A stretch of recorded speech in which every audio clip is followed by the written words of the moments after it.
Allah Subhanahu wa Ta'ala dalam kesempatan yang penuh berkah ini, bahwa setiap subuh ya Rasulullah senantiasa berdoa untuk umatnya. Allahumma barik li ummati fi bukuriha, ya Allah berkahilah umatku di setiap subuhnya, di setiap paginya. Nah, mudah-mudahan kita di waktu yang penuh berkah ini dengan melakukan sesuatu yang mengundang keberkahan dari Allah Subhanahu wa Ta'ala, mudah-mudahan hal kecil yang kita lakukan di setiap subuh menjadikan salah satu amalan unggulan kita ya, karena kita melaksanakannya dengan istiqomah, walaupun hanya sebentar, walaupun hal-hal sederhana yang kita bahas, namun mudah-mudahan memberikan dampak positif ya kepada kita semua. Nah, di sini di bulan haji ya, sekarang di bulan Zulhijjah kita menginjak hari keempat ya, bahwa di 10 hari pertama bulan Zulhijjah mudah-mudahan kita menambah ya berbagai ketaatan kepada Allah, karena di 10 hari pertama bulan Zulhijjah itu semua amalan soleh, ahabul amal, amal yang sangat Allah cintai. Di bulan-bulan lain, di hari-hari lain belum tentu ya kita mendapatkan berkah cintanya Allah melalui amal soleh kita, tetapi untuk di bulan 10 hari pertama bulan Zulhijjah ini Allah sudah menyampaikan dalam hadisnya bahwa mudah-mudahan tilawah yang kita lakukan itu adalah tilawah yang paling Allah cintai, dan qiyamul lail kita ya, tahajud kita, mudah-mudahan itu adalah tahajud yang paling Allah cintai. Karena di bulan-bulan lain belum tentu, misalnya ketika kita beramal solih walaupun diterima tetapi belum tentu dicintai oleh Allah Subhanahu wa Ta'ala. Tetapi secara tegas di 10 hari pertama bulan Zulhijjah bahwa Rasulullah menyampaikan ketika kita beramal solih itu adalah ahabul a'mal, amal yang paling Allah cintai. Mudah-mudahan kita bisa mempersembahkan yang terbaik ya di 10 hari pertama bulan Zulhijjah ini. Infak sedekahnya akan dianggap menjadi infak sedekah yang paling Allah cintai, dan berbagai halnya ya. Mudah-mudahan di momen-momen yang sangat istimewa, tinggal 6 hari lagi ya, kita memanfaatkan waktu sebaik-baiknya, yang mana berbagai hal ketaatan ini begitu istimewa ya, dianggap amalan paling Allah cintai. Kemudian ketika berbuat maksiat juga hati-hati, itu akan dilipat gandakan ya dosanya. Nah, untuk hari ini kita akan memotivasi diri kita semua untuk tentang bagaimana potret dari salafus salih tentang ibadah haji mereka ya, yang mabrur seperti apa. Nah, jangan sampai kita ya tidak memiliki niat gitu ya untuk melakukan safar haji ini, bahwa ada salah satu sabda Rasulullah ya, man lam tahbishu hajah dohirah au marad habis au sultan jair walam yahujja falyamut insya'a yahudian wa insya'a nasranian. Jadi barang siapa yang tidak menghalangi hajat yang nyata, tidak ada hajat yang nyata, atau tidak ada sakit yang mencegah, atau karena pemimpin yang zalim kemudian ia tidak melaksanakan haji, maka silahkan ia mati dalam keadaan Yahudi atau Nasrani. Nah, di sini bisa dipahami bahwa mudah-mudahan kita diberikan kesempatan ya untuk berhaji, walaupun belum diberikan kesempatan, misalkan mudah-mudahan secepatnya diberikan kesempatan oleh Allah Subhanahu wa Ta'ala. Oleh karena itu kita akan membahas ya terkait potret salafi itu ketika berhaji seperti apa. Nah, di sini sudah digambarkan ya, tidak banyak bercanda atau tidak banyak ngobrol yang tidak gitu ya. Nah, sudah ada ya. Nah, ini bagaimana potret para ulama salaf ya, ataupun potret para salafus salih ya, bagaimana mereka melakukan ibadah haji sampai mabrur itu seperti apa. Nah, di bulan Zulhijjah ini kita menyemangati diri kita semua untuk berharap ya, berdoa kepada Allah untuk dimampukan melakukan ibadah haji. Nah, oleh karena itu kita akan mempelajarinya. Yang pertama adalah tentu saja meluruskan niat dan berbekal dengan harta yang halal. Bahwa sudah kita pahami keutamaan haji itu sangat banyak ya, pahalanya sangat besar, karena tidak ada balasan yang setimpal untuk ibadah haji itu kecuali surganya Allah yang maha luas. Karena dalam ibadah haji itu adalah ibadah yang menggabungkan antara ibadah fisik dan ibadah harta ya. Nah, kalau di sini Abu Sya ya, beliau menyampaikan bahwa aku melihat amalan-amalan kebajikan ya, ternyata menurut Abu Sya kalau sholat itu ibadah fisik ya, tanpa harta. Saum juga sama, ibadah fisik tanpa misalnya membutuhkan harta yang seperti apa gitu. Sementara haji adalah suatu ibadah fisik dan harta ya. Maka haji itu adalah puncak dari rukun Islam ya. Mudah-mudahan setelah kita syahadat, sholat, saumnya, yang terakhir puncak rukun Islam itu adalah ibadah haji. Mudah-mudahan Allah berikan kesempatan kepada kita semua. Nah, bagaimana para salafus salih ya, mereka meluruskan niat dulu, kemudian bekalnya itu betul-betul bekal dari harta yang halal ya, nah, bagaimana mereka dalam mengikhlaskan niat ya, bahwa betul-betul hanya mencari wajah Allah, tidak ada bermaksud ria, tidak ada bermaksud sum'ah, tidak ada bermaksud untuk berbangga diri atau sombong, tetapi betul-betul ketika seorang hendak haji harus betul-betul diniatkan untuk mencari ridho Allah ya, jangan terselip ria, sum'ah atau sombong. Nah, ini Rasulullah pernah bersabda bahwa ana aghna syuraka. Nah, bahwa Allah berfirman ya, Allah berfirman, ini hadis qudsi, hadis yang Allah dari Allah langsung ya perkataannya, bahwa ana aghna syuraka, bahwa aku adalah, kata Allah, aku adalah aghna, paling kaya, aku adalah paling kaya, ana aghna syuraka anisyirki, tidak butuh tandingan gitu, tidak butuh sekutu.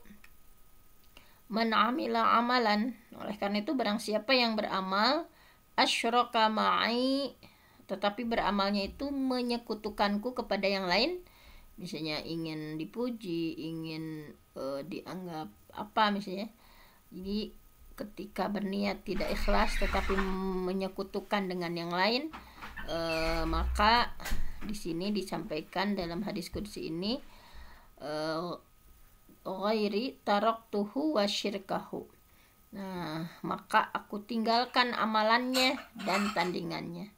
Nah, jadi Allah tidak butuh gitu ya amalan yang seperti itu, karena Allah itu adalah kaya gitu ya. Harus betul-betul amalannya itu hanya ditujukan kepada Allah Subhanahu wa taala. Nah, di sini Anas bin Malik menyampaikan bahwa sewaktu Rasulullah berangkat haji ya, beliau itu memakai kendaraan yang sudah tua ya, kemudian baju yang nilainya itu tidak sampai 4 dirham. Jadi dengan penuh kesederhanaan, bahwa Rasulullah bersabda ya, Allahumma ya Allah hijjatan, ya Allah semoga ini adalah ibadah haji la riya'a, yang tidak ada riya, fiha padanya, wala sum'ata, dan tidak ada sum'ah di dalamnya. Jadi selevel Rasulullah ya, menjerit dan berdoa ya sama Allah bahwa ketika beliau akan berangkat haji dengan kendaraan yang tua, kemudian bajunya juga ya yang harganya itu yang murah gitu ya, tidak sampai 4 dirham gitu ya. Dan beliau dengan penuh rasa takut ya berdoa kepada Allah, Allahumma hijjatun, ya Allah, semoga ibadah haji ini la riya'a, tidak ada disusupi dengan riya ya, wala sum'ah, tidak ada juga disusupi dengan sum'ah ya, fiha di dalamnya. Nah begitu menata hati terlebih dahulu ya, bahwa Umar bin Khattab ketika di perjalanan menuju Mekah, beliau pun berkata bahwa kalian berambut kusut gitu ya, perjalanan jauh kan ya, dari Madinah ke Mekah ya, kalian berambut kusut dengan berjalan dan berkendaraan, kalian berambut kusut, kemudian berdebu, berkeringat, dan penuh bau yang tidak enak. Nah kalian tidak menginginkan sama sekali dari tujuan dan bagian dunia gitu, jadi kalian sudah nggak ada lagi gitu niatan yang sifatnya dunia, maka tidak ada safar yang lebih baik dari ini, yaitu haji gitu ya. Nah jadi ini pernyataan para salafus salih ya, begitu mereka itu tidak ada niatan dunia sama sekali ya ketika melakukan ibadah haji. Bahwa tabi'in juga menyampaikan bahwa banyak orang yang ihram ketika melakukan talbiyah ya, labbaik Allahumma labbaik, maka Allah menjawab. Nah, tidak ada labbaik kata Allah ya, ini bagi yang disampaikan oleh salah satu tabi'in ya, bahwa banyak orang yang ihram kemudian mengucap talbiyah ya, labbaik Allahumma labbaik, maka Allah menjawabnya tidak ada labbaik, ini semua tertolak darimu. Nah jadi ditolak gitu ya. Kemudian ada yang bertanya mengapa demikian gitu ya, kemudian dia menjawab, barangkali dia sudah memberi kendaraan untuk haji 500 dirham, perbekalan 200 dirham ya, alas tidurnya sekian dan sekian, kemudian dia mulai menaiki kendaraannya, merapihkan rambutnya dan melihat kedua pundaknya, maka orang semacam ini yang ditolak hajinya. Nah jadi dengan kondisi yang seperti ini ya, nah bahwa para salafus salih menyadari dan memahami dengan ilmu yakin ya, bahwa amalan ibadah itu yang dilihat bukan banyaknya amalan gitu, akan tetapi yang menjadi patokan adalah diterimanya amalan yang sudah tentu harus sesuai dengan ketentuannya ya, bahwa amalan itu diterima itu dengan ikhlas ya, dan harus mengikuti Rasulullah, ikhlas wal iqtida, ikhlas dan betul-betul mencontoh Rasulullah gitu ya, jangan tidak sesuai dengan contoh Rasul gitu ya. Faman kana yarju liqa'a rabbih falyamal amalan sholihan wa la yusyrik bi ibadati rabbih ahada.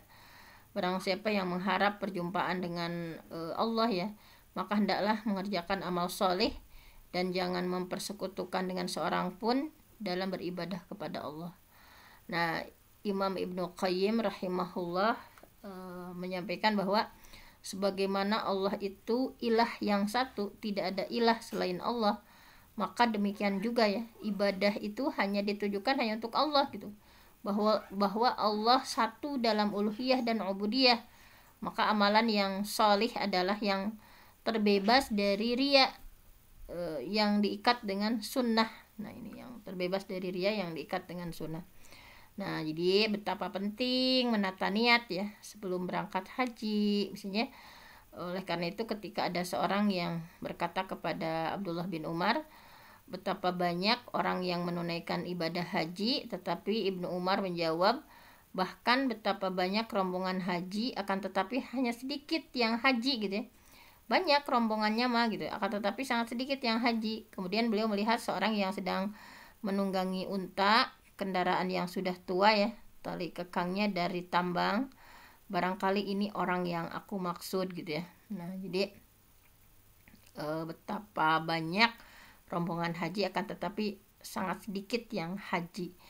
Nah kemudian Imam Syureh menyatakan bahwa orang yang haji sedikit dan rombongan yang berangkat banyak. Jadi rombongannya banyak tetapi yang hajinya hanya sedikit ya. Betapa banyak orang yang melakukan kebaikan, tetapi sangat sedikit orang yang meniatkan ikhlas betul-betul mengharap ridho Allah gitu ya. Nah, jadi perhatian para ulama salaf terhadap perbekalan mereka ini begitu serius ya. Mereka sangat hati-hati gitu ya dalam membawa harta dari sisi halal haramnya gitu ya.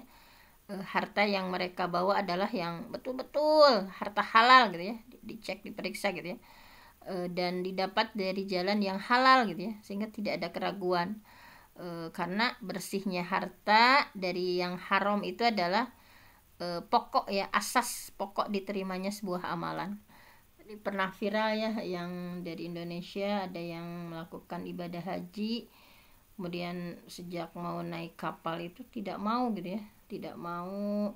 Kemudian setelah di sana juga disuntik bius beberapa kali ya, karena tidak mau naik kapal, kemudian tidak mau turun di bius lagi, kemudian sama sekali di sana itu tidak melakukan ritual ibadah haji ya, tetapi hanya di hotel gitu ya, sampai mau kembali lagi tidak mau naik gitu ya, sampai akhirnya sudah pulang ke tanah air. Nah, ternyata setelah dilihat orang tersebut ternyata beribadah hajinya dengan menggunakan harta yang seharusnya dibagikan gitu ya. Nah, jadi dia menjual sebuah tanah yang seharusnya bukan untuk dirinya sendiri tetapi untuk dibagikan ya kepada saudaranya, ternyata dipakai untuk berhaji dan kondisinya seperti itu. Ini harus menjadi pelajarannya untuk kita semua, bahwa makanya istitoah, mampu di sana. Kalau belum mampu ya jangan memaksakan gitu. Ini Abu Hurairah berkata ya, bahwa apabila seorang keluar untuk menunaikan ibadah haji dengan nafkah yang halal dan dia meletakkan kakinya di atas kendaraan kemudian menyeru kepada Allah, labbaik Allahumma labbaik, maka akan ada orang yang memanggilnya dari langit ya, labbaika wa sa'daik. Nah, ini perbekalan yang halal dan kendaraan yang dipakai juga halal. Nah, insya Allah hajinya akan menjadi haji mabrur dan tidak berdosa ya. Akan tetapi apabila seseorang keluar ibadah haji dengan menggunakan harta haram, kemudian dia naik kendaraan dan melakukan talbiyah ya, labbaik Allahumma labbaik, maka akan ada orang yang memanggilnya dari atas langit seraya berkata, tidak ada labbaik dan tidak ada sa'daik, perbekalanmu haram, hartamu haram dan hajimu tidak mabrur. Nah, na'udzubillah min dzalik. Mudah-mudahan kita semua diberikan rezeki harta yang halal, kemudian dengan betul-betul ikhlas karena Allah, tidak ada ingin dipuji oleh orang lain gitu ya ketika melakukan ibadah haji itu. Nah, ini contoh konkretnya haji mabrur itu yang seperti apa. Nah, bahwa semua orang tentu saja ya menginginkan hajan mabruran, haji yang mabrur ya. Karena haji mabrur itu tidak ada balasan kecuali surga ya, bahwa hadisnya sudah sangat populer, wal hajjul mabrur laisa lahu jazaun illal jannah, bahwa haji mabrur tidak ada balasan melainkan surga. Nah, haji mabrur itu ada beberapa kriteria ya. Sini tentu saja dibahas ya, sampai tadi menguatkan yang tadi. Yang pertama, ikhlas, betul-betul mencari wajah Allah ya, betul-betul mencari ridha Allah. Yang kedua, ittiba, betul-betul mengikuti tata cara Rasulullah. Yang ketiga adalah tadi hartanya harus harta halal ya. Nah, yang keempat adalah menjauhi segala maksiat dan memperbanyak ketaatan kepada Allah Subhanahu wa taala. Nah, karena Allah langsung berfirman ya di surah Al-Baqarah 197, a'udzubillahi minasyaitonirrajim, faman farada fihinnal hajja, barang siapa yang sudah menetapkan hajinya ya, untuk mengerjakan haji, fala rafasa, tidak boleh rafas. Rafas itu berkata-kata kotor atau yang tidak senonoh ya, kayak jorang di Sunda atau berkata-kata yang seperti itu ya. Wala fusuqa, tidak juga berbuat fasik.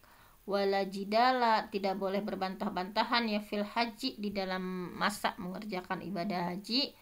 Nah, para salafus salih mereka itu betul-betul mempraktekkan ya. Misalnya nih, betul-betul mempraktekkan setelah meniatkan haji itu ya, tidak ada rafas, tidak ada jidal, tidak ada fusuk. Mereka itu betul-betul total ya, total beribadah misalnya. Nah, ini contohnya Rasulullah Shallallahu Alaihi Wasallam beliau walaupun di perjalanan ya, walaupun di perjalanan kan di atas kendaraan unta ya misalnya, tetapi beliau tidak meninggalkan sholat malamnya. Jadi terus istiqomah sholat malam di atas kendaraannya ketika keadaan safar ya, baik untuk haji ataupun bukan. Nah, Rasulullah betul-betul suri teladan ya, walaupun dalam keadaan safar berkendaraan di atas kendaraan ya. Nah, beliau terus menerus istiqomah melakukan sholat malam. Kemudian Imam Masyruk ya, ketika haji beliau tidak tidur kecuali dalam keadaan sujud.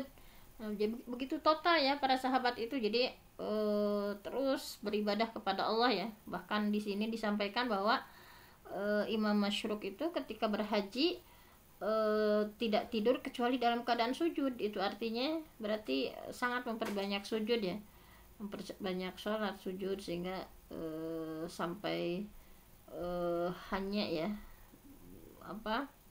tidurnya itu kecuali dalam kondisi yang subhanallah dalam keadaan sujud. Kemudian Muhammad bin Wasi' ya, memperbanyak sholat sunnah. Nah, jadi jika naik kendaraannya beliau langsung berisyarat untuk sholat. Jadi selama perjalanan kan panjang ya, dari Madinah ke Mekah itu kan berapa kilo gitu. Nah, jadi ketika selesai misalnya berhenti dulu misalnya kendaraannya, beristirahat, ketika naik kendaraan beliau langsung berisyarat untuk melakukan sholat. Jadi memperbanyak sholat sunnah.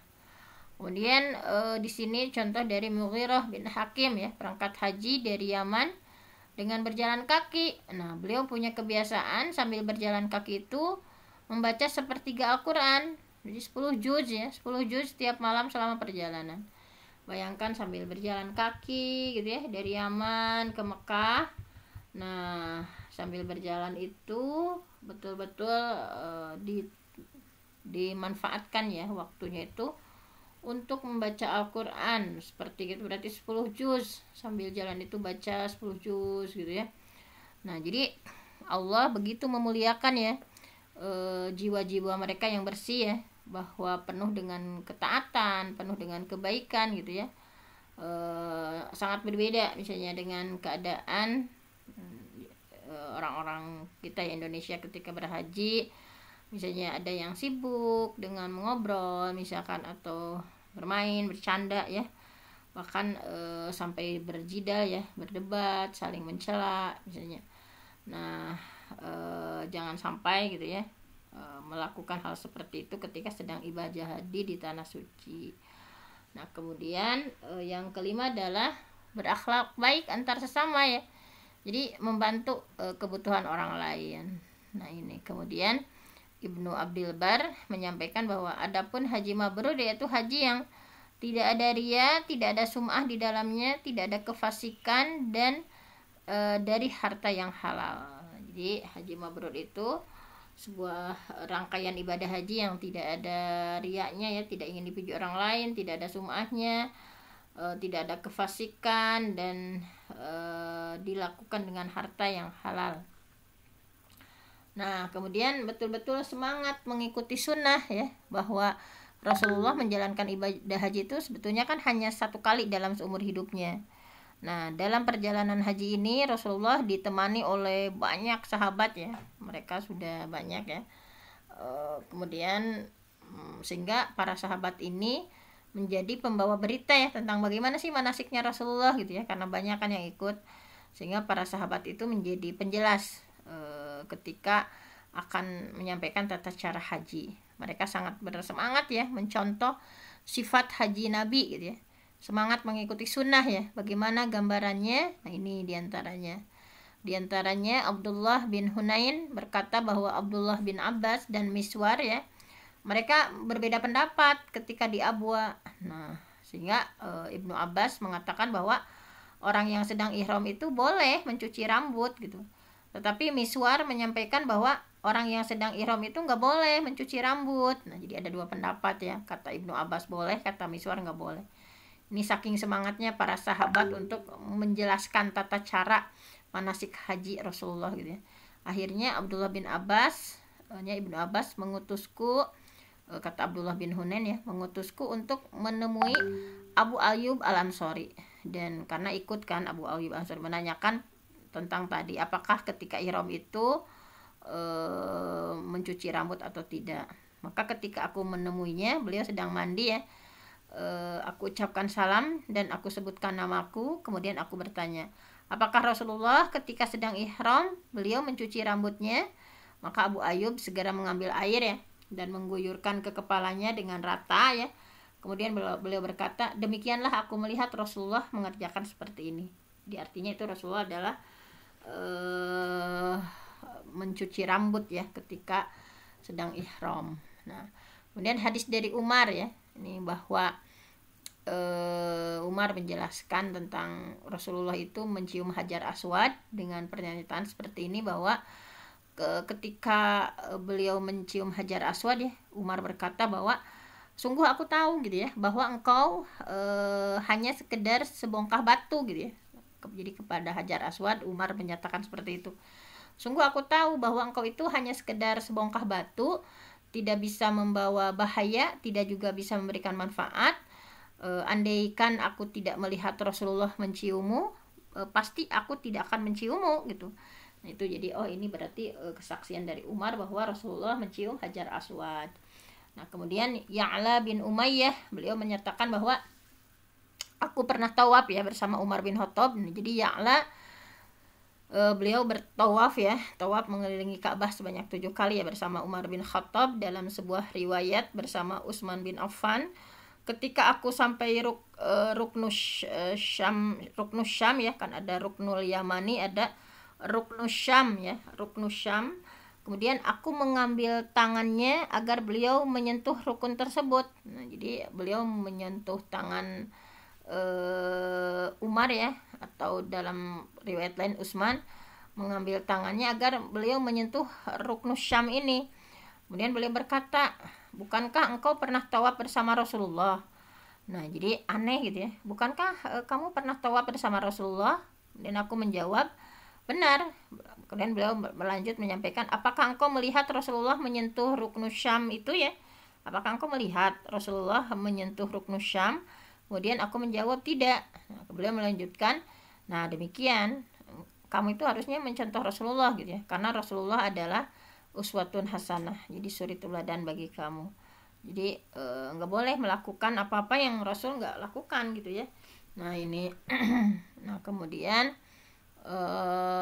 yang lain lagi. Nah di sini misalnya ketika hari Arafah nih, apa yang dilakukan oleh para salafus salih ya. Nah di hari Arafah ini, Arafah itu kan nanti ya tanggal 16 Juni sekarang ya, kita kalau di sini kita melakukan saum Arafah ya, yang pahalanya dihapus 1 tahun yang lalu dan 1 tahun yang akan datang. Jadi hari Arafah itu adalah ada sangat istimewa ya, apalagi untuk para jemaah haji, bahwa Rasulullah bersabda, ma min yaumin aktsar min ayyu'tiqallahu fihi 'abdan minan nar min yaumi Arafah wa innahu la yadnu thumma yubahi bihim al malaika fayaqulu ma aradaha ula. Jadi tidak ada suatu hari yang Allah lebih banyak membebaskan seorang hamba dari api neraka. Nah, jadi nanti kan dicuci dulu di neraka. Nah, tidak ada hari yang lebih banyak Allah bebaskan kan? Allah bebaskan. Tidak ada yang lebih banyak Allah membebaskan hamba dari api neraka kecuali di hari Arafah. Jadi hari Arafah itu begitu istimewa. Sesungguhnya Allah mendekat dan berbangga di hadapan para malaikat seraya berkata, apa yang mereka inginkan gitu ya. Sungguh para sahabat dan orang-orang yang mengikuti mereka dengan kebaikan sangat bermanfaat ya, memanfaatkan Yaumul Arafah ini dengan melakukan berbagai kesibukan dengan beragam ketaatan. Nah, kita juga sama ya yang di sini yang tidak sedang melakukan haji, nanti puncaknya bahwa ini adalah hari-hari istimewa. Semua amal solih dikatakan Allah adalah amal solih yang paling Allah cintai. Mudah-mudahan sampai nanti di tanggal 9 Zulhijjah ya, hari Arafah, kita betul-betul meningkatkan ketaatan kepada Allah Subhanahu wa taala. Nah, ini yang diantaranya contohnya ya. Contoh yang dilakukan di hari Arafah, misalnya Ali bin Abi Thalib radhiyallahu an, beliau berkata, Tidak ada satu hari pun di bumi ini kecuali pada hari itu Allah mempunyai beberapa orang yang dibebaskan dari neraka. Dan tidak ada suatu hari yang lebih banyak pembebasan dari neraka kecuali di hari Arafah. Nah, kata Ali, nah ketika hari Arafah itu maka perbanyaklah berdoa. Nah, ini diantara doanya ya. Ya Allah bebaskan aku dari neraka, ya Allah luaskanlah rezeki yang halal bagiku dan palingkanlah aku dari kefasikan jin dan manusia. Nah, ini ya contohnya Ali, ini doa Ali ketika hari Arafah ya, beliau berdoa seperti ini karena tidak ada hari yang lebih banyak Allah membebaskan dari neraka ya bagi seorang hambanya kecuali di hari Arafah, sehingga memperbanyak doa seperti ini. Ya Allah bebaskan aku dari neraka, ya Allah luaskan rezeki yang halal, ya Allah palingkan dari kefasikan, baik dari kefasikan jin dan manusia. Nah, itu adalah contoh dari Ali bin Abi Thalib. Kemudian ada Hakim bin Hizam rahimahullah ketika wukuf di Arafah ya, ikut bersama Hakim itu 100 unta yang terikat dan 100 budak atau hamba sahaya. Jadi bayangkan ketika Arafah beliau sambil membawa 100 unta dan 100 hamba sahaya, kemudian ia pun memerdekakan para hamba sahayanya, sehingga terdengar suara tangisan orang-orang ya ketika wukuf di Arafah. Mereka berdoa, wahai Rob kami, ya Allah, ini adalah hambamu yang telah mampu memerdekakan para hamba sahayanya, sedangkan kami adalah para hambamu, maka bebaskan kami dari siksa neraka.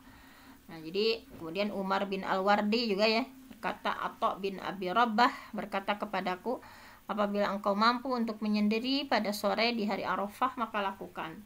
Nah, itu ya, jadi nanti di 9 Zulhijjah atau 16 Juni ya di 2024 ini itu adalah momen hari Arafah, perbanyak amal solih, perbanyak doa ya di hari yang penuh istimewa itu dengan saum yang kita lakukan ya. Nah, kemudian hari tasyrik. Nah, hari tasyrik itu adalah kalau 10 Zulhijjah itu Idul Adha, kemudian 11, 12, 13 ya. Ini adalah dinamakan hari tasyrik karena pada hari itu, 3 hari itu orang-orang membagi-bagikan daging kurban ya, memberikan hadiah. Nah, jadi hari tasyrik juga sama memiliki keutamaan. Di antaranya di Al-Baqarah 203, wadhkurullah, berzikirlah, menyebutlah Allah ya, fi ayyamin ma'dudat, dalam hari-hari yang berbilang. Syekh Imam Al-Qurtubi menyampaikan bahwa tidak ada perselisihan di kalangan ulama bahwa hari-hari yang berbilang itu adalah hari-hari Mina ya, hari-hari ketika berada di Mina, yaitu hari tasyrik. Nah, ini ya bahwa untuk hari tasyrik, ayyamut tasyrik, ayyamu aklin wa syurbin wa zikrillah. Jadi hari tasyrik itu adalah hari untuk makan, minum, kan nggak boleh melakukan saum ya, hari makan, minum, dan zikir kepada Allah. Nah, para salafus salih menganjurkan ya, memang agar memperbanyak doa dan zikir pada hari-hari tasyrik ya. Misalnya dalam di sini doanya ya, Rabbana atina fid dunya hasanah wa fil akhirati hasanah wa qina azabannar. Jadi jangan lupa nanti tanggal 10, 11, 12 perbanyak doa sapu jagat ini ya. Nah, nih fa idza qadaitum manasikakum, jika kamu sudah selesai kan, udah selesai manasik hajinya kan, fazkurullah, maka tetap berzikirlah kepada Allah, kazikrikum aba'akum au asyadda zikra. Faminan nas, ada orang-orang yang berdoanya Rabbana atina fid dunya wa ma lahu fil akhirati min khalaq. Ada yang berdoanya seperti itu ya. Misalnya, maka di antara manusia ada yang berdoa, ya Rabb, berilah kami kebaikan di dunia dan tidaklah baginya bagian yang menyenangkan di akhirat. Nah, tetapi yang paling bagus doanya yang di bawah ini ya, Rabbana atina fid dunya hasanah, baik di akhirat ataupun di dunia juga harus meminta kebaikan. Nah, ini Atha bin Abi Rabbah menyampaikan bahwa sudah selayaknya bagi orang yang sudah selesai manasik hajinya ya, kemudian kembali kepada keluarganya dan berdoa. Nah, ini Rabbana atina fid dunya hasanah wa fil akhirati hasanah wa qina azabannar. Hafiz Ibnu Rajab menyampaikan bahwa perintah untuk berzikir ketika selesai dari manasik haji mengandung makna yang sangat dalam gitu ya, bahwa seluruh jenis ibadah ada batas waktu selesainya gitu. Sedangkan zikir kepada Allah tidak ada batas waktu selesainya, bahkan dia akan senantiasa terus berjalan bagi setiap mukmin baik di dunia maupun di akhirat. Nah ini ya. Nah jadi ini harus tetap istiqomah ya, tegar di atas ketaatan setelah ibadah haji. Nah pelaksanaan ibadah haji ya sudah dilakukan, kemudian bersyukur ya, nah berdoa kepada Allah gitu ya. Nah, di sini para ulama salaf mereka takut ketika mereka sudah melakukan manasik itu amalan mereka tidak diterima. Mereka lebih perhatian agar amalan mereka diterima ya, sehingga ini digambarkan walazina yu'tuna ma atau wa qulubuhum wajilah annahum ila rabbihim raji'un. Nah ini bahwa orang-orang yang memberikan apa yang telah mereka berikan dengan hati yang takut karena mereka tahu bahwa sesungguhnya mereka akan kembali kepada Allah. Aisyah pernah bertanya kepada Rasulullah ya tentang ayat ini, kemudian beliau menjawab, mereka adalah orang-orang yang saum, mereka orang yang bersedekah, yang sholat, dan mereka khawatir amalan mereka tidak diterima. Nah sehingga Ali bin Abi Thalib menyampaikan, jadilah ya, perhatian kalian terhadap diterimanya amal harus lebih besar gitu ya, perhatian terhadap apakah amal kita diterima atau tidak. Nah karena Allah itu hanya menerima al-muttaqin, sesungguhnya Allah hanya menerima dari orang yang bertakwa gitu ya. Nah ini setelah menunaikan ibadah haji, banyak berdoa supaya ibadah haji diterima oleh Allah. Ada agenda besar yang terbentang ya di hadapan kita, misalnya ini yang sudah melakukan ibadah haji ya, sejauh mana ibadah haji itu mempunyai pengaruh terhadap diri, terhadap kehidupan sehari-hari ya. Kemudian pengaruh dalam adanya perubahan menjadi lebih baik ataukah sebaliknya, atau biasa-biasa saja atau malah lebih jelek dari sebelumnya misalnya. Jadi nah ini yang sudah diberikan oleh Allah anugerah untuk menunaikan ibadah haji. Salah satu tanda diterimanya amalan seorang itu adalah mengerjakan hasanah ya ba'dahu, kebaikan setelahnya. Diterus dalam berbagai ketaatan, dalam berbagai amal soleh ya. Karena tanda haji mabrur itu adalah yang seseorang itu mampu kembali dalam keadaan zuhud terhadap dunia dan lebih semangat lagi terhadap akhirat. Nah ini ya tanda haji mabrur itu, lebih berzuhud ya, bersungguh-sungguh terhadap zuhud sederhana dalam kehidupan dunia dan sangat bersemangat terhadap kehidupan akhirat. Jadi tandanya ibadah hajinya diterima itu zuhud gitu ya, sederhana dalam kehidupan dunia itu gitu. Kemudian yang paling dicari itu adalah kebahagiaan kehidupan di akhirat. Nah ini ya bahwa diantara gambarannya Imam Ahmad, beliau menyampaikan bahwa ya Allah, muliakanlah aku dengan ketaatan kepadamu, jangan engkau hinakan aku dengan kemaksiatan kepadamu. Kemudian ini Ibrahim bin Adam juga ya Allah, pindahkan aku dari kehinaan maksiat menuju kemuliaan yang dan ketaatan. Nah jadi ini para salafus salih ya, mereka mengisahkan mereka para salafus salih sangat malu kepada Allah gitu ya, ketika hari-hari mereka itu kondisinya sama dengan kemarin, tapi mereka betul-betul meminta gitu ya kebaikan yang lebih lagi di hari-hari berikutnya. Nah di sini hadis Rasulullah ya, ketika beliau ditanya oleh orang Arab Badawi, wahai Rasul, siapa orang yang paling baik? Rasulullah menjawab, orang yang panjang umurnya dan bagus amalnya. Kemudian orang Badawi itu bertanya lagi, siapa orang yang paling jelek? Rasulullah menjawab, orang yang panjang umurnya tetapi jelek amalnya. Nah itu ya sekilas tentang potret para salaf ya ketika ibadah haji. Begitu rangkaiannya itu ya, sebelumnya juga tadi mengikhlaskan niat, kemudian dalam ketika melakukan rangkaiannya itu betul-betul gitu ya, kemudian setelahnya juga ya paskanya istiqomah dalam ketaatan dan bermohon kepada Allah Subhanahu wa taala. Semoga kita semua ya yang ada di grup ini, kita berdoa sama Allah dimampuhkan ya istitoah untuk melaksanakan rangkaian ibadah haji. Mudah-mudahan Allah memberikan rezeki dan dimudahkan berbagainya. Kita berharap dan berdoa ya. Nah, mudah-mudahan Allah memberikan kemudahan kepada kita semua ya, jalan-jalan untuk ziarah ke tanah suci dan mendapatkan keberkahan. Mungkin hanya itu saja renungan hari ini. Saya mohon ampun sama Allah, yang benar datangnya dari Allah, yang salah dari saya sendiri. Aqulu qauli hadza wa astaghfirullah li wa lakum. Wassalamualaikum warahmatullahi wabarakatuh. Waalaikumsalam warahmatullahi wabarakatuh. Waalaikumsalam warahmatullahi wabarakatuh. Jazakillah khairan kasiron kepada Al-Mukarramah Bunda Dr. Fenty yang telah memberikan ilmunya kepada kita semua tentang ibadah haji. Semoga kita semua secepatnya dipanggil lagi oleh Allah Subhanahu wa taala, atau yang belum, semoga secepatnya dipanggil oleh Allah Subhanahu wa taala untuk menunaikan ibadah haji dan kita diberikan hidayah dan taufik oleh Allah Subhanahu wa taala. Amin ya Allah ya rabbal alamin. Baiklah Bapak Ibu dan seluruh partisipan yang dirahmati Allah, alhamdulillah kajian hari ini telah selesai. Marilah kita sama-sama tutup dengan membaca istighfar dan doa kafaratul majlis serta hamdalah bersama.